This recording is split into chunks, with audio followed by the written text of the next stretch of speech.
Hey, John. Hey, Eric. How you doing tonight? I'm good. I'm good. He says, deep sigh. It's Deep sigh. I'm good. That's fine. Everything's fine. it's This is fine. it's all fine. That's fine. The other Yeah. thing's fine. You're the dog with the coffee mug. Everything is awesome. So, Oh, well, hey, it's all good. no. The end of the school year is always pretty crazy around our place. So Yeah. concerts galore. My boy texts me in the middle of one of my calls this afternoon, early afternoon, and says, "Hey, can you call in and get me out of the rest of school? I'm bored." Like, what? It's That's an not emergency. how this works. It's an emergency. I'm bored. Yeah. He's like, well, nobody else has come to math class. They're pretty much not doing math class for the seniors because there's like one less project and it starts in next week or something like that for math. And he's like, so nobody else is here. I'm by myself. I don't know. I'm like, I'm actually on a call for work. I can't call anybody. Did you check your mother? She's busy too. I need you to do it. Like, no, sorry, pal. I can't get off this call. And by the time I got off the call, he was already home normal. Having sat through. It was so boring. I sat by myself in the room. Yeah. So end of school. My son has some teachers, I think, that let him read books on his phone, and some teachers that will only let him read like if it's a physical book. So he has like a physical book because he's like, and he does it. He says the same thing. Sometimes it's like they did the talk, then they let us finish all our homework, and now I still have half an hour, so I read. Yeah. I'm like, well, that is just peachy keen. Mm-hmm. He did say, my son said the other day at dinner, he's like, I'm really looking forward to college where people actively want to be there to learn and teachers actively want to be there to teach. And I'm like, the proportion will be higher, I promise you, but you will still have classes that you will not enjoy. Yeah. So it will not all be idyllic. But anyway, no, it's all good. So how was your weekend? Well, so my weekend was busy. We had a camp. So this is like music week, like I said, kind of end of school year. So Sunday we were down in Corvallis for all day music camp. And then tonight was a practice concert for state band. Saturday is down in Corvallis for state band. And then Sunday, even though it's Mother's Day, is the final youth symphony concert in Portland. So there's a lot of music happening around here, which is good. We love it, but it's busy. So Saturday was a work day, pretty much around here. And then, I had my college son here because he went to the camp on Sunday as well. And, he woke up at some point, like at 11:30 or something like that, and texted and was like, where is everybody? and I was out working. My wife and son were out at practice, and it's like, hey, man, you can't wake up at 11 o'clock around this place and have people around.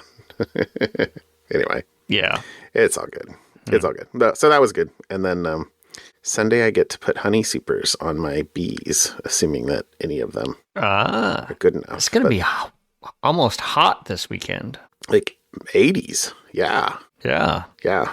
I'm excited. But I had to wait 2 weeks after I took the mite treatment off to put honey supers on so that I don't poison anybody who gets my honey, evidently. Right. So thank you. I'm good with the no poison. Pretty solid.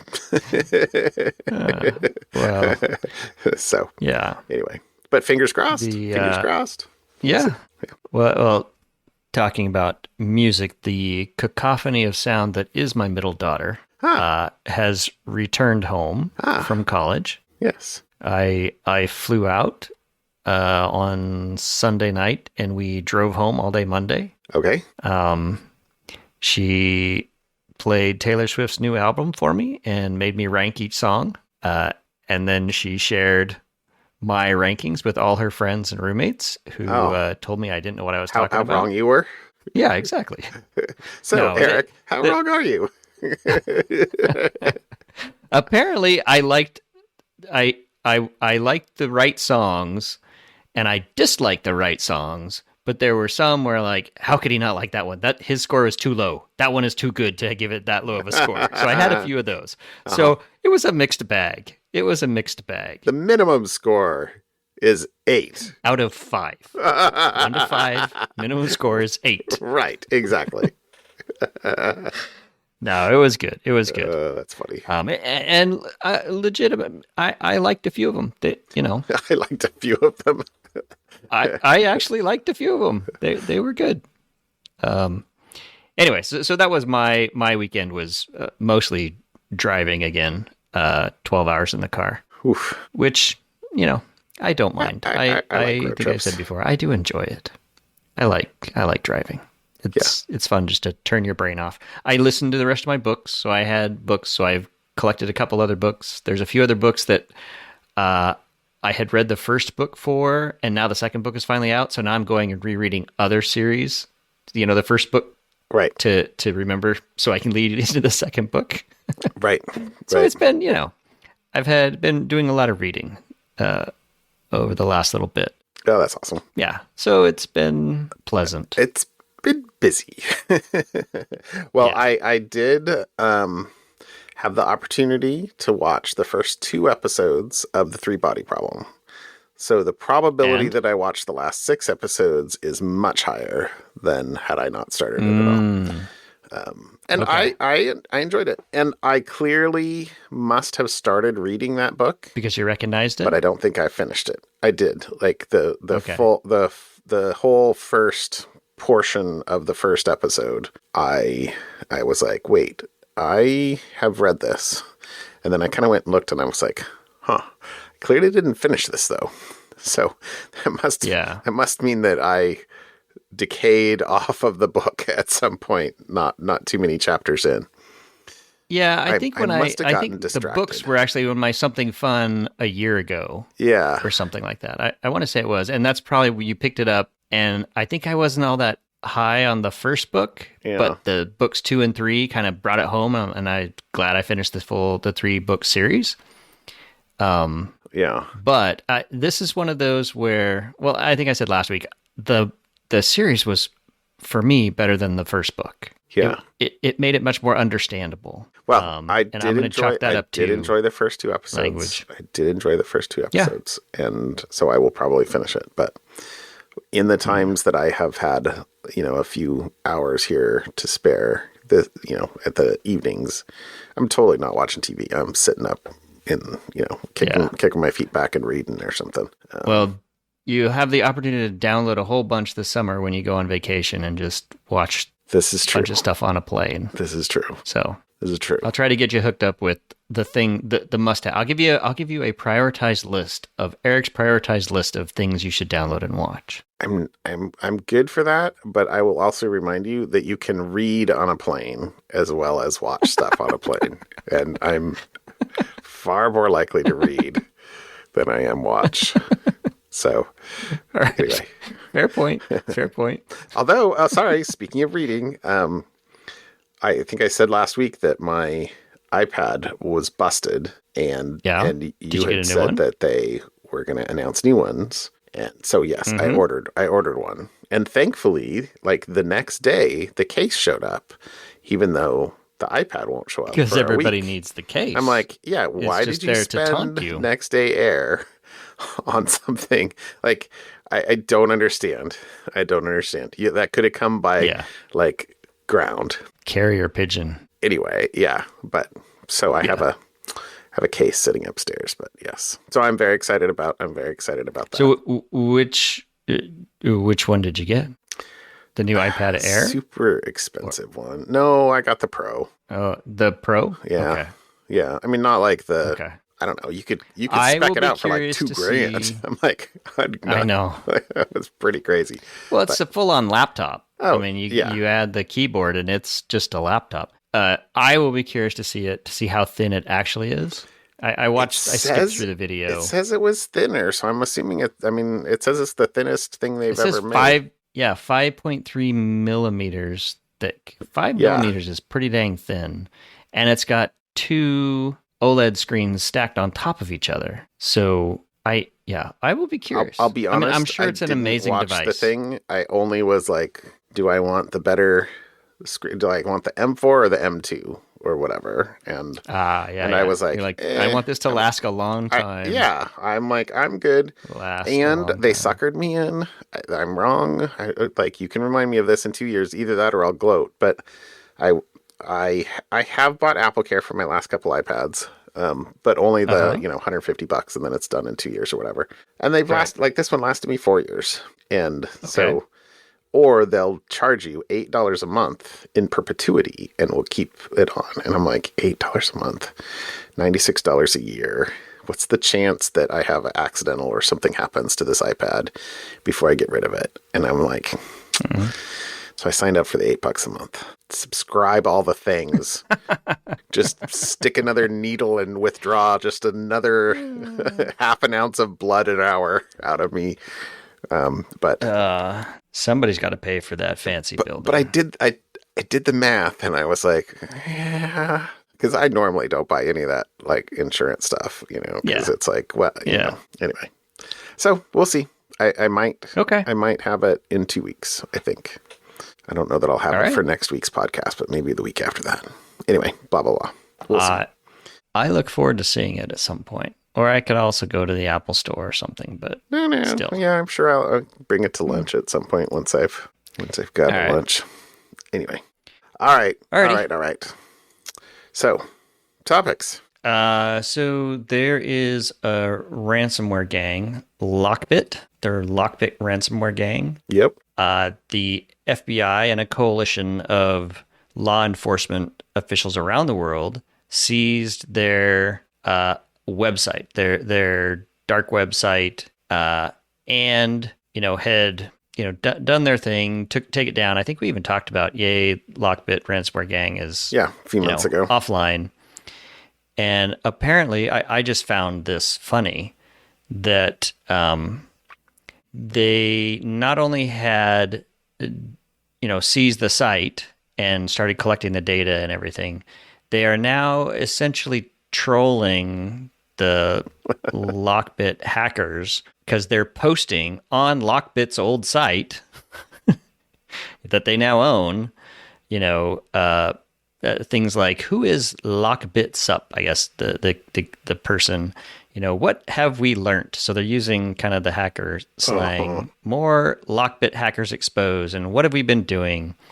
And the threat was, hey, we're going to expose and we're going to name names. We're going to drop names of who is actually behind all the LockBit stuff. And they were teasing that, and they kind of had a date in the future. And what was countdown interesting, was the LockBit folks were, they would have said something if they didn't know, they're full of garbage. There's no way they're going to think. And then, and this was, when I looked this up a couple days ago, I guess, that's when I posted this. Since then, Krebs has actually posted, hey, let's see, this was 2 days ago. The United States, United Kingdom, and Australia actually named names. So they followed through with it and actually named names for who is behind LockBit. And, of course, then put bounties for their arrest and all that kind of stuff. $10 million. And not bad. And then I guess Krebs has been talking to the guy behind the scenes through talks, do they call it? Some instant messenger thing. Anyways, who now, of course, the LockBit Sup guy who now has been outed is claiming to Krebs, it's not me. I don't understand why the FBI wants to connect me to this poor guy. Don't you feel sorry for this random innocent person? Sure, it's a random innocent person. I'm guessing if the FBI and such are naming names, they probably have enough evidence to post a $10 million bounty on somebody. Yeah. So, anyways, Chalk went up to the good guys, taking down ransomware. They were responsible for what was it? $500 million. Yeah. In ransomware over the years, extorted from various companies. And supposedly, good, I forget if I think it was in Krebs' article. Supposedly, the person that they named was got 20% of their take, which $100 million hypothetically. Yeah. Of which 10 million of that now is being used to have a bounty. I assume the FBI seized a whole bunch of stuff beyond just the website. So I guess I don't remember, but yeah, they often do. Okay. Anyways, well, good for them. That was what I thought was interesting for them. So all right. The article I chose is about security in the abstract, sort of, in the sense that there was a report, the U.S. Cyber Safety Review Board, that came out, last quarter, I think, or the end of 23. And they lambasted Microsoft for their security practices.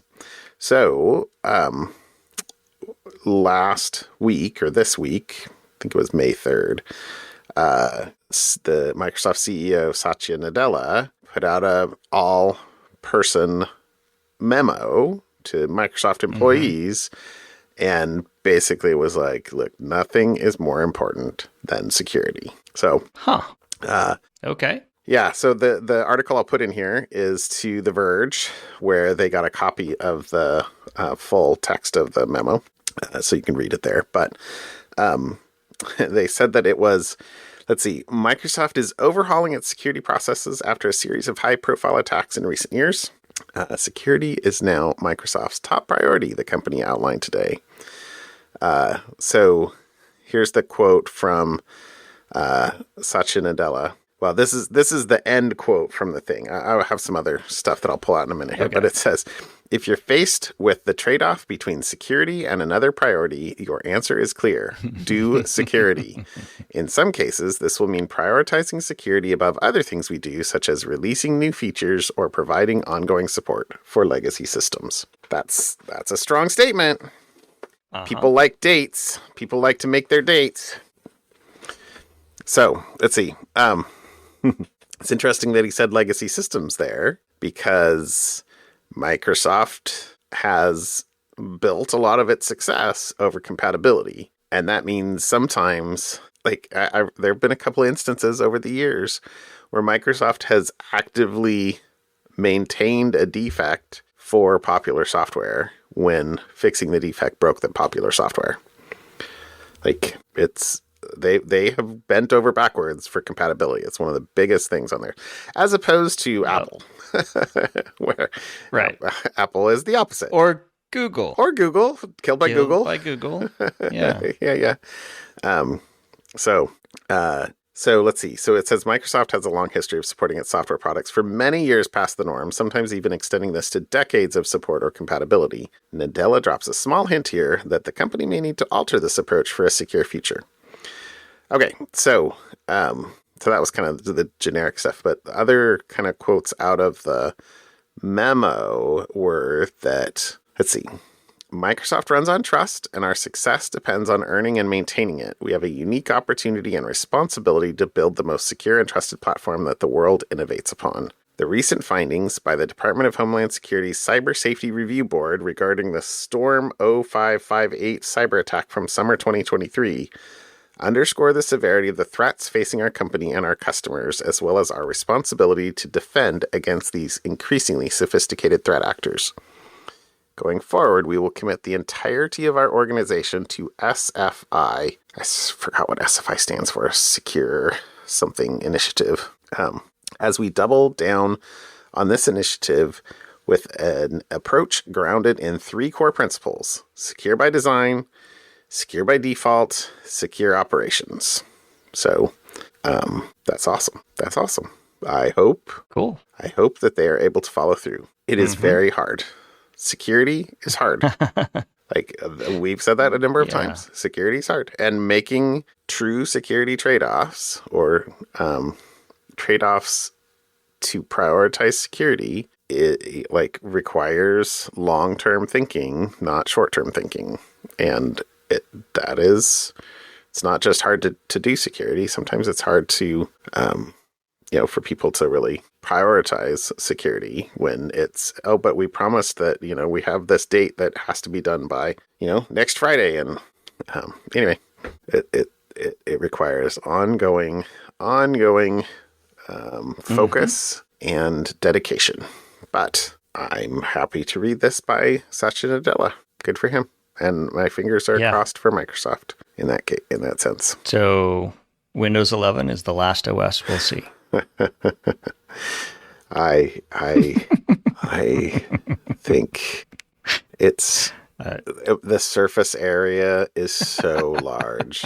But you know what? There's been so many improvements that have happened. So I really want to say that, the whole, secure boot, such a big difference from what it used to be. The many, maybe even most software is signed, from reputable publishers. And anyway, but yes, it's very hard as a platform. This is my definition of a platform. I don't remember where I read this. I'm sure I didn't come up with it, but a platform is something where I don't have to ask your permission to build on top of it. If something's a true platform, you don't need permission. And that I would say Microsoft has a huge platform, but platforms come with many other implications.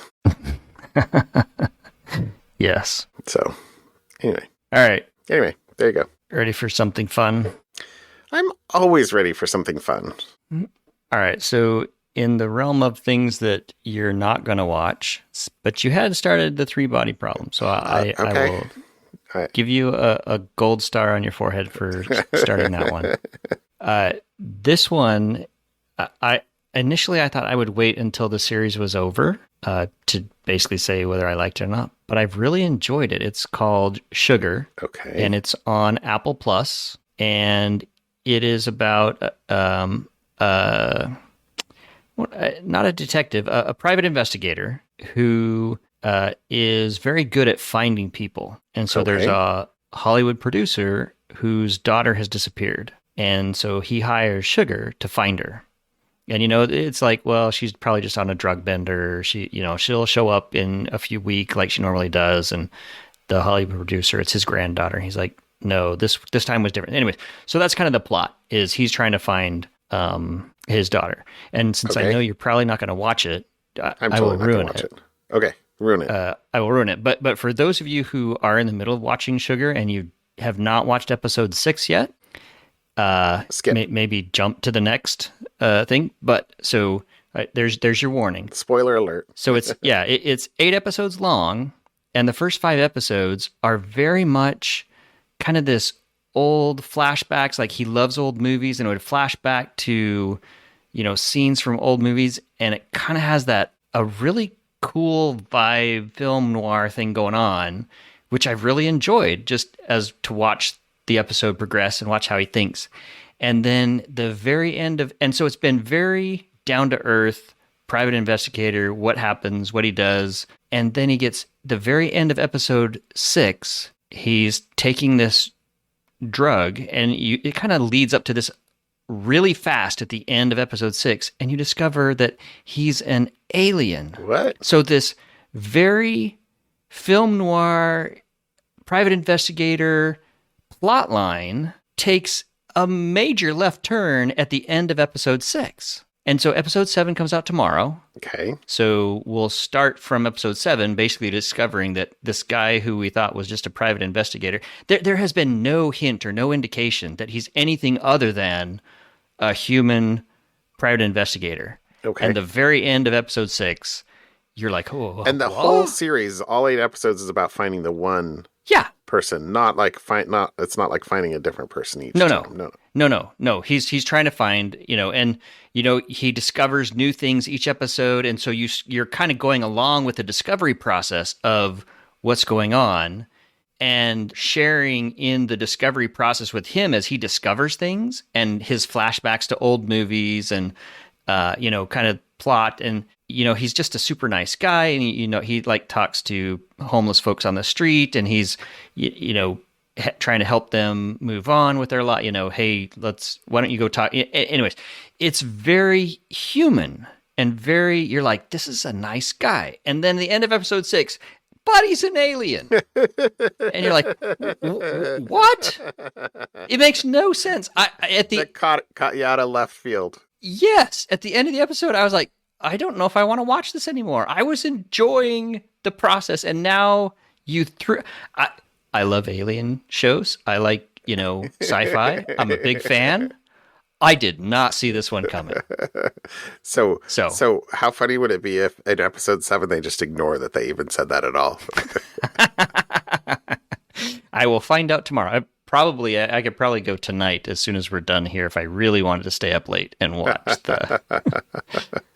It's released every Friday, so this Friday tomorrow is episode 7, and next week will be the finale, the season finale. So we'll see what happens there. But like adding an alien, now you made me more likely. I'm not saying high likelihood, but I'm just like, you might have tripled the likelihood, Any number times 0 is still 1.5 to 1.5. 0. You can triple it, quadruple it. You're so right. Oh, you're so right. You're so right. Anyways, so there you go. That's I'll stick with that as my something fun for today. Okay, that's good. That's good. All right. Okay, so my something fun is wildly different than that. This and no aliens. Well, actually, pun intended, I guess, or pun unintended. But no, it's about an orangutan. Orangutan. Sorry. Okay. No G at the end of orangutan. But what would he drink? Dang. Okay, but this article was awesome. So this is a paper, but it's an article that we'll link in here, but it's an article about a paper of a wild orangutan in Indonesia who was observed to treat a wound intentionally with essentially a poultice. So the Dr. Orangutan. Dr. Orange. Medicine Monkey. Yeah. That would be a great right? TV show. Right? There you go. It's not an alien. He's an orangutan. So there's a video of this orangutan who they don't know how he was injured. They suspect that it was in a fight with another male. But he totally has this huge gouge out right underneath his eye. I guess it would be underneath his right eye. And just huge gouge, open wound. And this was in the summer of 22. He deliberately chewed leaves, a type of leaf that it says that the orangutan population in Suak rarely eats, but this is the leaves and stems of a liana, of a vine that climbs, that goes up the trees. But it says he spent 13 minutes eating the plant and then spent 7 minutes chewing the leaves and not swallowing, instead daubing the plant's juices onto his wound. And then it says when flies began landing on his wound, Rakus, the orangutan's name is Rakus, fully covered it with the leaf material that he had chewed and went back to eating the plant. And it says within 5 days, the wound had closed. And by July 19th, about a month after the injury was likely sustained, the wound appeared to have fully healed and only a faint scar remained. The plant, has analgesic, antipyretic, I don't know what antipyretic is, and diuretic effects. In traditional medicine in the region, it's used to treat diseases from dysentery and diabetes to malaria. So it says analysis of the plant's chemical compounds have found the presence of chemical compounds that are unpronounceable, which are known to have antibacterial, anti-inflammatory, antifungal, antioxidant, many other antis, I guess, and other biological activities of relevance to wound healing. So, Antipyretic? What does antipyretic mean? Antipyretic is used to prevent or reduce fever. I guess pyro would be fire, so antipyretic makes sense that would be that. Mm-hmm. So, they said, I didn't pull out the quote, but out of thousands of hours of observation, this is the first known instance of treatment by an orangutan of a wound with essentially medicinal plant. Wow. So I guess the last thing I pulled out of this is that it says it's possible that treating the wound began as a fortunate accident, noting that the plant has potent pain-relieving effects, and that by applying a poultice, the orangutan's main goal may have been to protect his wound from flies. But because orangutans are believed to keep adding skills into adulthood through social learning, it's possible that the treatment strategy could also spread socially from individual to individual. I thought that was cool. Maybe these Planet of the Apes movies, there's a new one out in the theaters now. Oh, is there? Maybe these are actual, documentaries? Future, documentaries. Future documentaries and not... that's awesome. Well, good stuff. All right. Yep. There you go. Thank you, Eric. Yep. Have a good night tonight. Have a good night, John. I'll talk to you later. We'll see you. Bye. Bye.